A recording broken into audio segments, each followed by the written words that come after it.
안녕하십니까. 이번 시간에는 자기 회로 중에서요, 자기 포화 현상과 히스테리시스 곡선에 대해서 설명을 드리겠습니다. 이 부분은 시험 빈도는 약간 떨어지는 부분이고요, 약간 어려울 수도 있습니다. 그래서 좀 가볍게 보고 넘어가시면 될 것 같습니다. 자기 포화 현상에 대해서 설명을 드릴게요. 먼저 기자력 F는 NI라는 식이 있다고 그랬죠. 그리고 단위는 암페어 턴이었어요. 그러면은 방금 전에 어떤 이런 철심이 있는데요. 자, 전선이 이렇게 감아져 있어요. 이때 전선은 이미 고정적으로 감아져 있죠. 그 다음에 전류는 약하게도 흘릴 수가 있고 강하게도 흘릴 수가 있잖아요. 예를 들어서 권수가 10A인데 전류가 1A면은 10, 권수가 10A인데 10A를 흘려주면은 100, 권수가 10A인데 100A를 흘려주면은 1000, 이런 식으로 올라가는 게 아니고요. 먼저 이 철심은 여기 단면적이 정해져 있잖아요. 단면적이 정해져 있는데 자속을 계속 세게 내보내다 보면은 어느 이상 가득 차서 더 이상 올라가지 않은 시점이 있습니다. 우리도 배고플 때는 밥을 빨리 먹다가 배가 부르면은 밥을 더 이상 먹지 못하잖아요. 밥을 더 이상 먹지 못하면은 뱃속이 포화됐다 그랬죠. 포화 가득 찼다는 이야기예요. 그래서 자기 포화 현상이라는 것은 철심 있는 코일에 전류를 서서히 증가시켜 흘리다 보면요, 철심에서 있는 자속은 서서히 증가하다가 어느 이상 값이 되면은 전류를 증가시켜 더 이상 자속이 증가하지 않는 현상, 즉 이 철심이 포화되어 있기 때문에 자속이 더 이상 증가하지 않는다는 거고요. 이런 현상 보고 자기 포화 현상이라고 합니다. 그 다음 히스테리시스 곡선을 설명드리겠습니다. 먼저 여기 그래프를 보시면요, 이 부분은 다 이해를 하셔도 되고 이해 못 하셔도 전혀 지장 없습니다. 어떠한 이런 철심이 있고요, 여기에 도선을 이렇게 감아줬어요. 권선을 이렇게 감아줬는데, 이렇게 감아줬다 보겠습니다. 그럴 때 일단 전류를 흘리면은, 자, 여기서 자기장이 나오겠죠. H, 자기장이라는 게 나와요. 그러면 이 전류 값에 의해서 이 자기장의 크기가 변화가 되는 거죠. 전류를 서서히 증가시키다 보면은 이 작의 H가 점점 이렇게 세지겠죠. 그러면은 여기서 나오는 자속 밀도 B도 점점 커질 거예요. 처음에는 자속 밀도가 이만큼 이런 속도로 급격하게 상승하다가요, 어느 정도 차기 시작해요. 그러면은 점점 배가 부르겠죠. 그렇기 때문에 어느 시점이 됐다가 더 이상 이 자계를 가해도 더 이상 커지지 않아요. 이 부분 보고는 자기 포화 현상이라고 그런다 했죠. 반대로 이제 다시 한번 그 자기장을 점점 줄일 겁니다. 자기장을 점점 줄이면요, 이걸 이대로 따라서 오는 게 아니라 자석 기온이 남아있기 때문에 이런 모양으로 내려가요. 그래서 이제부터 자기장을 가하지 않아도 자석 성분이 남아있겠죠. 그래서 이 부분이 자석 성분이 남아있다 해서 잔류자기라고 합니다. 잔류자기. 자기적인 성분이 남아있다 해서 잔류자기. 그래서 점점 이제 마이너스 반대로 전류를 이제 반대로 뒤집는 거예요. 그럼 자기장 H도 반대로 나가겠죠. 그래서 이런 모양을 갖다가 이렇게 갔다가 다시 올려도 이대로 가지 않고요, 이쪽에 있는 잔류자기가 있기 때문에 이런 식으로 올라가요. 그래서 이런 곡선 보고 히스테리시스 곡선이라 하고요. 그리고 이 부분 히스테리시스 곡선의 면적은,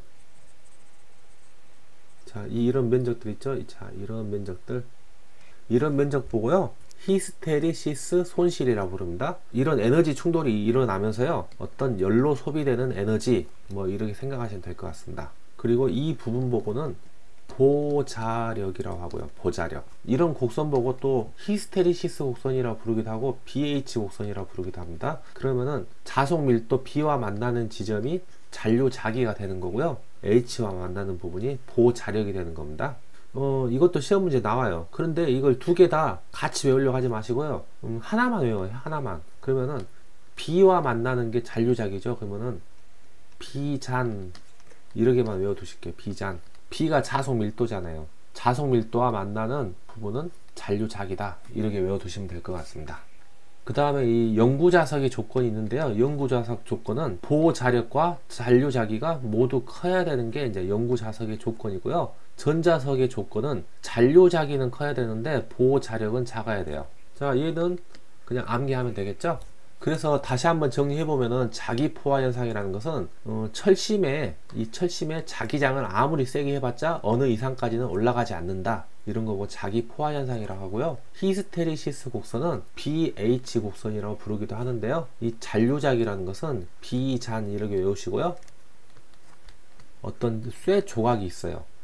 이 쇠 조각에 이 자석을 이렇게 갖다 대면은 딱 붙잖아요. 이때 이 쇠가 자석같이 되죠. 이 자석같이 되는 현상 보고는 자화현상이라고 하고요. 이 자석을 다시 떼내도 한동안은 얘가 자석 성분으로 남아있거든요. 이런 현상 보고 잔류작이라고 합니다. 그 다음에 이 보자력이라는 것은 자속 밀도를 0으로 제로로 하기 위해서 외부에서 현재 자화된 상태의 반대 방향으로 가는 자기의 세기를 이야기하는 거고요. 자, 3번 히스테리시스 손실은 결과적으로는 어떤 에너지 충돌이 일어나고 있잖아요. 없애지기 위해서 새로운 반대 방향의 에너지를 가해주고 있기 때문에 자기장의 방향을 왔다리 갔다리 하면요 철심에 열이 발생하거든요. 그래서 이 열로 소비되는 에너지 보고 히스테리시스 손실이라고 합니다. 그 다음에 영구자석의 조건은 보자력과 잔류자기가 모두 큰 것. 그 다음에 전자석의 조건은 잔류자기만 커야 되고 보자력은 작을 것. 이렇게 외워두시면 되고요.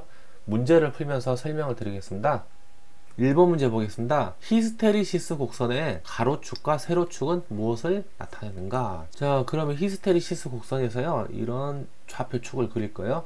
이때 위에서부터 BH 곡선이라는 데 있죠. 자, 그러면은 얘가 세로축이죠. 세로축 혹은 세로니까 종축이라고 해요. 종축. 그래서 세로축은 B니까 자속 밀도가 되는 거고요. 가로축은 횡축이라고 부릅니다. 횡축. 그래서 이 H는 자기의 세기잖아요. 기억 가로축은 횡축. 횡축이니까 자기장의 세기. 그리고 종축은 세로축이죠. 그래서 자속 밀도. 답은 2번이 되는 거겠죠. 2번 히스테리시스 곡선에서 가로축과 만나는 점과 관계가 있는 것은 히스테리시스 곡선이 있으면요 BH 곡선이라 한다 했고요. 이때는 자속 밀도죠.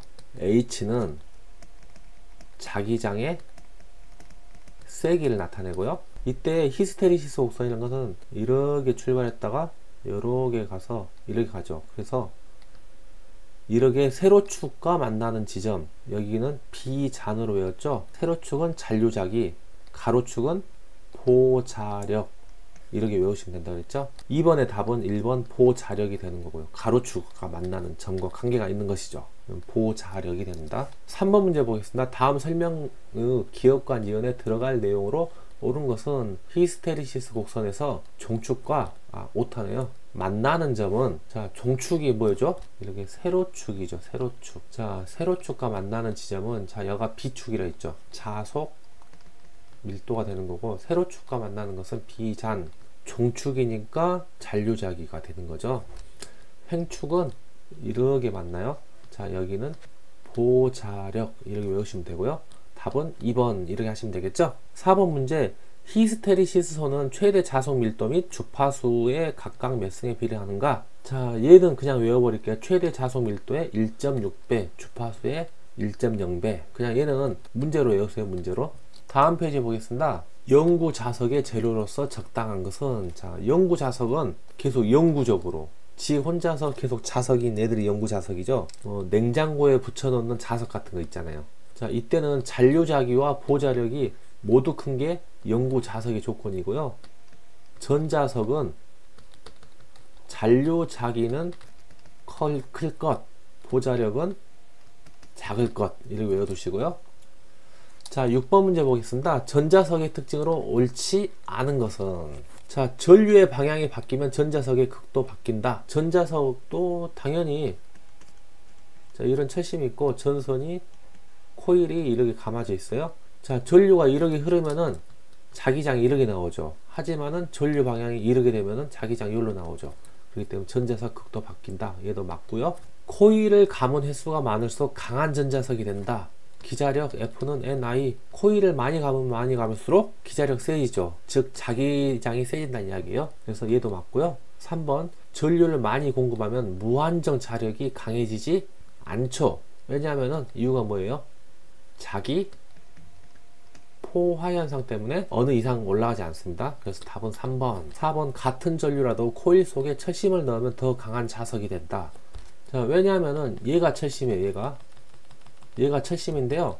철심은 자 비투자율이 1보다 매우 크고, 이 비투자율이 크면 클수록 강자성체가 되는 거죠. 강자성체이기 때문에 더 강한 전자석이 되는 겁니다. 자, 7번 금속 내부를 지나는 자속의 변화로 금속 내부에 생기는 맴돌이 전류를 작게 하려면 어떻게 되는가? 이 맴돌이 전류라는 것은 와전류라고 부르기도 하고요. 이 부분은 아직 설명 안 드렸어요. 전기 기기 시간에도 이 부분에 대해서 외우는 부분들이 있습니다. 일단 답은 3번이고요. 얇은 철판을 성층하여 사용한다. 무슨 말이냐면은, 이런 철심이 있으면요, 코일이 이렇게 감아졌죠. 이랬을 때 이 코일 부분에 직각이 되는 이 부분 같이 이렇게 얇게 써는 거예요. 얇게 썰어 가지고 다시 붙이는 거 보고 성층이랍니다. 성층. 자, 이 부분은 전기 기기 시간에 다시 할 거니까요, 일단 가볍게 보시면 될 것 같습니다. 전기 기기 시간에 배우면은 이제 3번은 당연한 게 되는 거예요. 자, 이번 시간에도 좀 외울 게 좀 많았죠? 하지만 조금만 더 버티시고 공부를 계속 하시다 보면은 좋은 결과가 있을 거예요. 다음 시간에 뵙겠습니다. 수고하셨습니다.